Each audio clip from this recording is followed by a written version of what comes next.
Hey, Ty, good to see you. I'm just curious, and I hope I asked this correctly. A lot of the guys we've really talked about how you've empowered them, and really just throughout successes and mistakes, just to play their own game. I'm curious, like, how does that, I guess, trust on your side come about? Like, is that something you learn from Doc? Is that something you learn from yourself? You're playing these, like, where does that sort of come from? Because a lot of the players have been very, they've praised you a lot over the last couple of weeks. I just think, they're professional players. They got here for a reason. So they have a skill, they have a talent, and you just want to bring the best out of each player, and try to make it fit into your team, your team philosophy. And so these guys have done a great job all year long, and just want to give guys confidence to play their game. If they're doing too much, I'll let them know.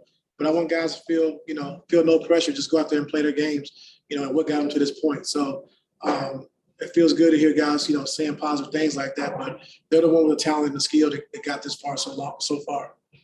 How often do you let them know? Sometimes, sometimes, we're not moving the basketball and, we got favorable matchups and we just dribble too much and not move the basketball. You let guys know, but, for the most part, they do a great job of just being professionals and playing their game. Go ahead, Law.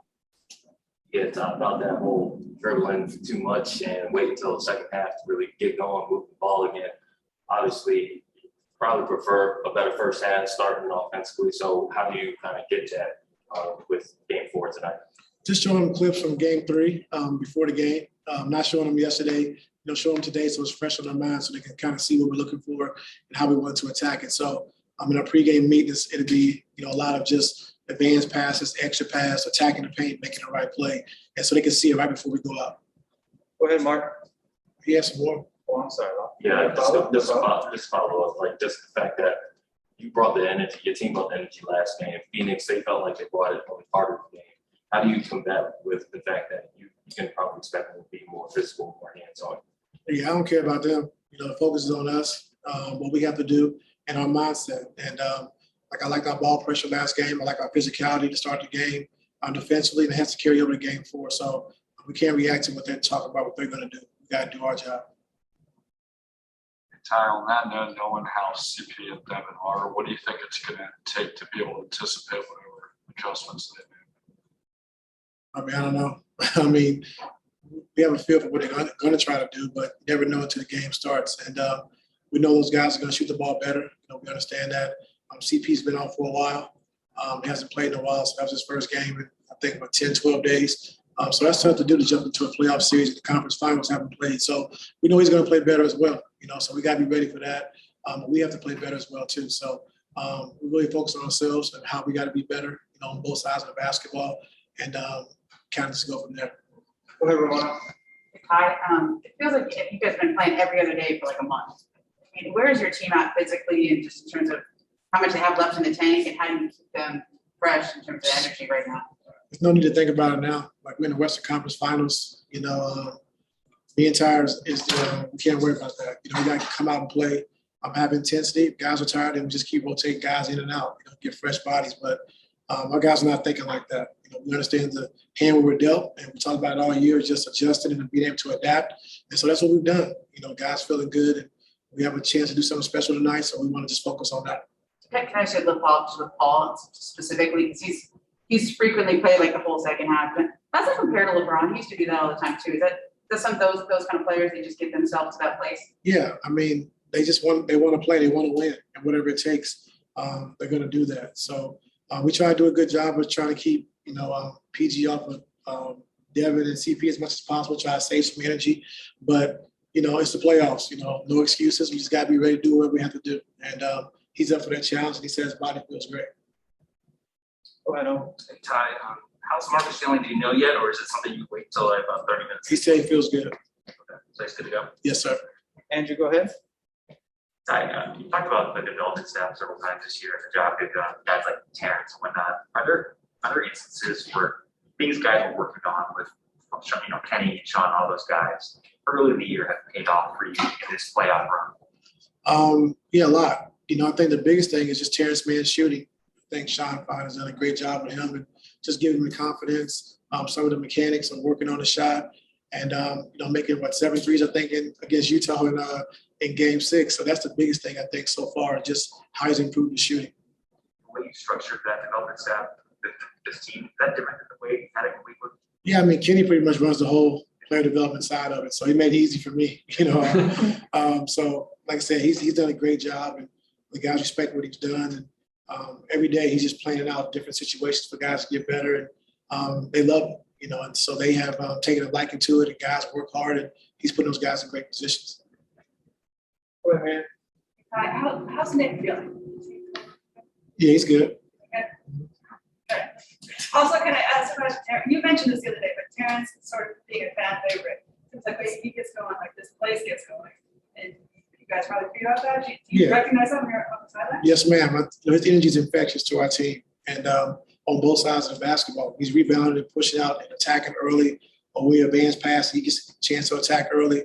But defensively, I thought last game he really helped us out, set the tone. Picking up CP full court to try to wear him down because he hasn't played in a while, and just trying to make CP work, as much as possible. And he did a great job of that. So he's definitely a fan favorite. We definitely, guys love playing with him. He brings a lot of intensity to our team on both sides of the floor, and so hopefully we continue to do that. Go ahead, Melissa. Hey, Ty, Kawhi's always been the type of guy who leads with his play, right? But since he's been out, has he become even more vocal than you've ever seen him? Yeah, it's going to be good for him. Yeah, he's been a lot more vocal and just talking to the guys and, just talking to the coaches what he sees. And he's been great for the guys, just being around and, just keeping them positive and keeping them upbeat and just telling them what he sees. So he's been great. What struck you most about his leadership style of this period? Just how engaged he is. It's easy to feel, bad for yourself and feel down when you're not able to play. And but he's kind of just, flipped the switch and just said, I'm going to be here in any capacity I can be in. I want to help the team any way I can so I'm able to get back. So the guys are feeding off of him. He has great energy, and we just love having him around. A quick follow-up, Ty. I guess there's a little bit of brushback on him being up in the suite. What's your reaction to that? In terms of, I guess the camera's caught him quite a bit up there. Yeah, I don't know. No comment. We're going to go to Justin. Go ahead. Go ahead, Justin. Justin Russo. Hey, Coach. Phoenix has ran a lot of pick and roll with the back screen for Ayton in this series. They love to run it all season as well. How would you assess the team's communication level when dealing with that in the series? Yeah, they call it snap, but the rest of the league calls it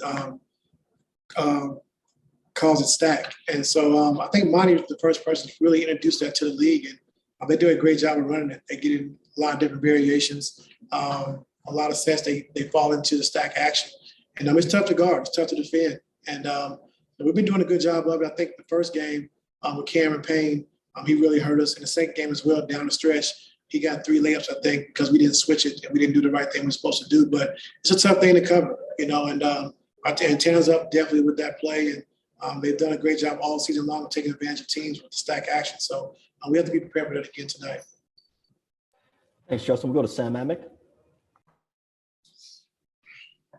Hey, Ty, I'm wondering, your players talk all the time about the fact that you empower them and you give them a lot of freedom when they're out there, to play through mistakes. And it seems like the way y'all come back from some of these series, you'll have guys deep on the bench have a big night, and there might be a correlation there. Is that just how you like to be coached as a player? Did you pluck that from somebody in particular, coaching-wise? Like, where does that come from in terms of your style? I don't know. I just took a lot from a lot of different coaches. And I had a lot of great coaches like Doc Rivers, Bill Jackson. I thought Scott was a great coach, Stan Van Gundy, Jeff Van Gundy, Doug Collins. So I just kind of, just learned from a lot of different coaches. But I just know it is, as a player, it felt good when coaches let you play your game and let you make mistakes and let you play free. I always felt that it'd be good for me. So I just kind of want to do the same thing.